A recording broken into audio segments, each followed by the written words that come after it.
Palakkad Sreenivasan കൊലക്കേസിൽ 3 PFI പ്രവർത്തകർക്ക് കൂടി ജാമ്യം നൽകി സുപ്രീം കോടതി. സംസ്ഥാന സെക്രട്ടറി CA റൌഫ്, അബ്ദുൾ സത്താർ, യഹിയ കോയത്തങ്ങൾ എന്നിവർക്കാണ് സുപ്രീം കോടതി ജാമ്യം അനുവദിച്ചത്. പ്രത്യയശാസ്ത്രത്തിന്റെ പേരിൽ മാത്രം ഒരാളെ ദീർഘനാൾ ജയിലിൽ അടയ്ക്കാൻ ആകില്ലെന്നായിരുന്നു സുപ്രീം കോടതിയുടെ നിരീക്ഷണം.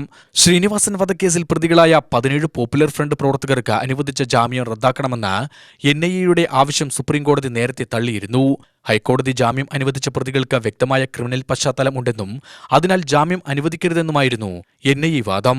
പോപ്പുലർ ഫ്രണ്ട് നേതാവായിരുന്ന സുബൈറിനെ കൊലപ്പെടുത്തിയതിന് പ്രതികാരമായാണ് 2022 ഏപ്രിൽ 16 ശ്രീനിവാസനെ കൊലപ്പെടുത്തിയതെന്നാണ് അന്വേഷണ സംഘത്തിന്റെ കണ്ടെത്തൽ.